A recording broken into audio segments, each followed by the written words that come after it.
Good morning. It's Wednesday, March the 17th, and I call to order the Full Education Instruction Committee.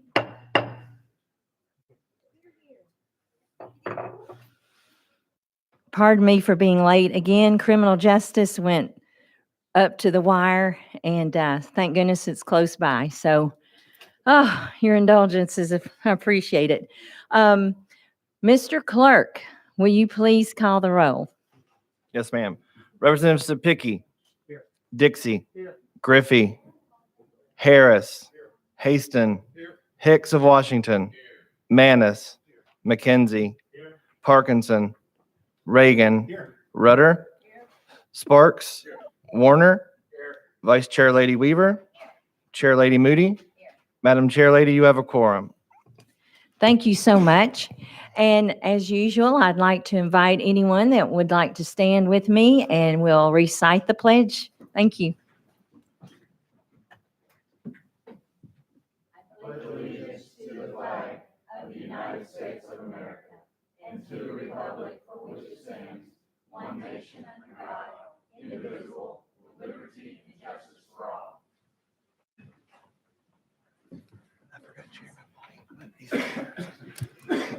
Thank you. And as we go through our calendar, item number 1 has been rolled 1 week.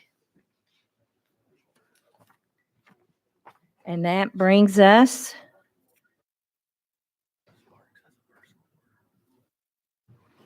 pardon me, Representative Sparks. Real quick, I just wanted to wish my mother a happy birthday. My mother's named after St. Patrick. She's from Scotland and born at the foot of Edinburgh Castle. And she turned 90, just talked to her.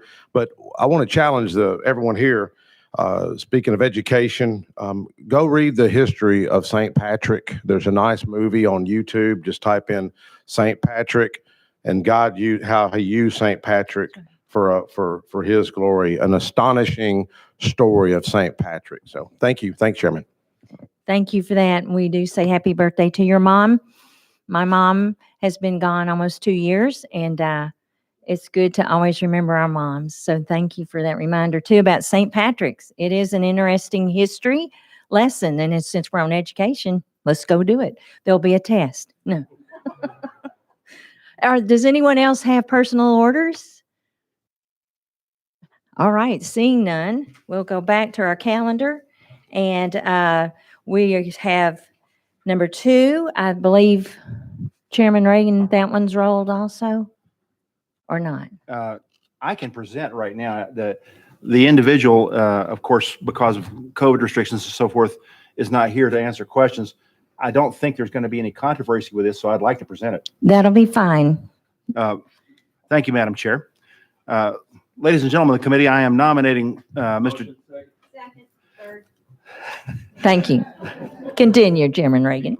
I am nominating Mr. Charles Crow to fill a position on the Textbook Review Commission. Mr. Crow served 30 years with the Department of Energy, finishing up his career in Oak Ridge, Tennessee, and had a wide variety of experience from administering contracts to environmental engineering mitigation of various nuclear sites. And he is retired from that. He also is retired a second time from a consulting corporation. He has many community awards, including the 1,000 Points of Light recognition and Berea College's Outstanding Alumnus Award. He currently serves as a president and coordinator for the Men of Tomorrow Foundation, a program which provides mentoring to underprivileged youth in Oak Ridge. And I have seen it in action. It's an exceptionally effective program. His background, his bachelor's degree is from Berea College. His master's degree is from Eastern Kentucky University.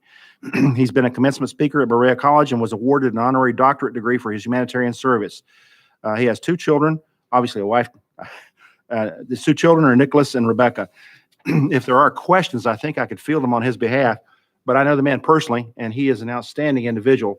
I do not think that we would have any problem with confirming his nomination. Oh, by the way, I will mention that the Lieutenant Governor agrees with me on this one. Thank you for that explanation, members. Does anyone have any questions? Yes, sir. Yes, Representative.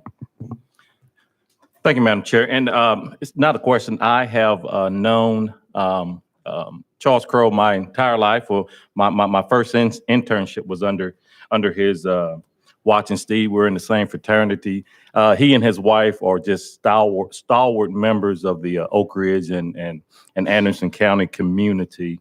Again, thank you for bringing his name forward. And if the representative can answer any questions about him, I'll probably know the answer. And again, just thank you for a brief history of his accomplishments that go on and on beyond that.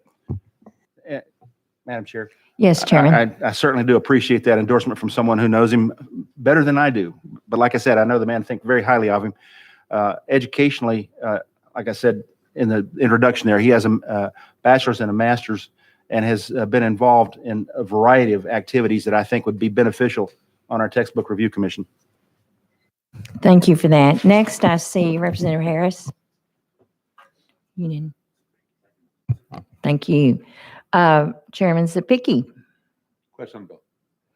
Questions be called? All in favor? Everybody good? All right. We will now be voting on HJR 0186. All in favor, say aye. Aye. Any opposed? Refers on to calendar and rules. Next, we have number 3, Representative Carringer, House Bill 210. You've been motioned and seconded. And welcome. Thank you, Ms. Chairman, or Madam Chairman, I should say. And I do want to wish everyone a happy St. Patrick's Day, and thank you to UT who delivered the 4-H a few weeks ago that I saved for this. So my husband and I were blessed to be in Ireland a few years ago for the St. Paddy's Day Parade in Dublin when he was doing some medical training, lived in Waterford, Ireland. So he didn't like that part because you know what's in Waterford? Nice crystal that he had to send back to the States. But anyway, I am honored today to bring to you all House Bill 210. And what 210 is about is the authority to determine curriculum with the local education authority under state law. Curriculum must be structured to satisfy state standards adopted by the state school board. LEAs maintain a website for each school already under their authority. And this bill is one to be public transparency and to require the LEAs to publish the curriculum, not textbooks or any of that, but just the classes that they are offering so that parents or grandparents, aunts, uncles, and community members can review what their schools are offering. The LEAs should review and add any changes at the beginning of each semester. And there's several reasons why I think this is very important. And I go back, when my husband and I were in college, we had the timetable, a big catalog, and you had to go through and look when all your classes were being offered, what time, and who was teaching that. Well, you know, thank goodness some things have come up since we were living in the dinosaur age, the time that we were.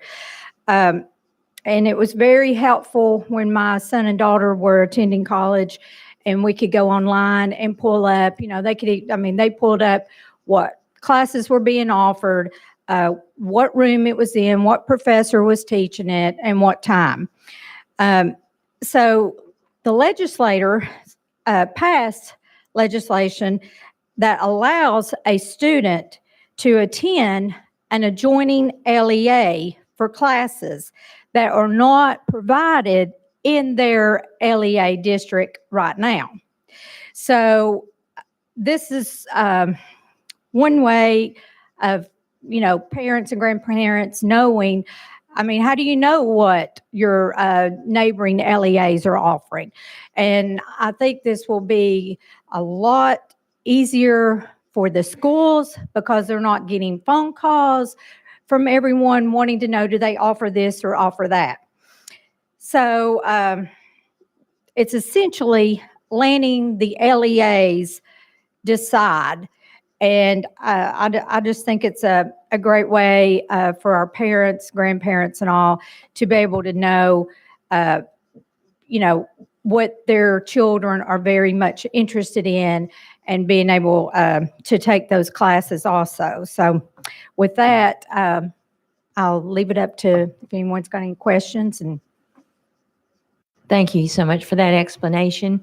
And members, does anyone have a question for the sponsor? All right, question's been called.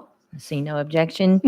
All in favor of House Bill 210, say aye. Any opposed? All right, you pass on to calendar and rules.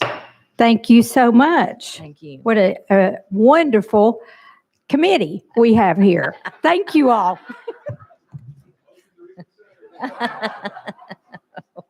Oh, me. Item number 4, House Bill 487 has been rolled 1 week. So we will now hear from Chairman Zachary on House Bill 149. You've been motioned and seconded, sir. Thank you, Madam Chair and Committee. Members, this will look familiar to many of you. Last year, we passed this out of the Education Committee unanimously, passed the House floor unanimously, passed out of the Senate Committee unanimously, but unfortunately got stopped by COVID before it hit the Senate floor. This legislation was brought to me by a constituent, actually, of Representative Manis's that was on Ground Zero 9/11 as a first responder. And I do think it's fitting that we're actually getting to talk about this year on the 20th anniversary of 9/11. This simply requires that age-appropriate education be given on 9/11 related to 9/11. And it's very broad in the parameters, and again, it has to be age-appropriate. With that, I'll be glad to answer any questions. Thank you for that explanation. Members, any questions? Chairman Sapiki? Thank you, Madam Chair Lady. Chairman, this bill doesn't interfere with any of the LEAs right now on the remembrances they do of 9/11 right now in their districts. Chairman? Chairman, I'm sorry, I can't hear you. Could you repeat the question? This bill doesn't interfere with the current things that LEAs do to commemorate 9/11, correct? Chairman Zachary? Thank you, Madam Chair. Correct. Yeah. Thank you. Thank you. Anyone else? All right, yes, I see, I saw you first, Chairman Harris. I'm Chairman Harris. I gave you a promotion, didn't I? Sorry, go ahead. Thank you. Okay. Leader Dixie. Just a quick question. You said it was very broad, so it doesn't really give any parameters of what should be taught. It's just going to be left up to the local, to the LEA, correct? Yes, Chairman Zachary. Thank you, Madam Chair. Correct. It provides suggestions, and I'll just quickly, it talks about providing a minimum of 9 minutes and 11 seconds of age-appropriate instruction, incorporating United We Stand and Never Forget, which were the phrases for 9/11, and then focusing on heroism, patriotism, and sacrifices made by the first responders and volunteers who's aided in the recovery, but those are all suggestions.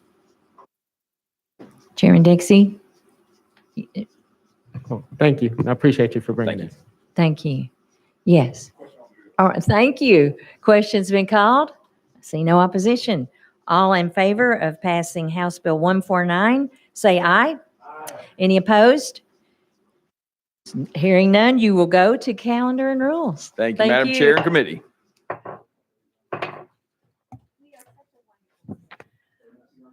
All right, members, we have finished this calendar in a timely manner. And all right, we have a motion to adjourn. All in favor, say aye. All right, see you next week.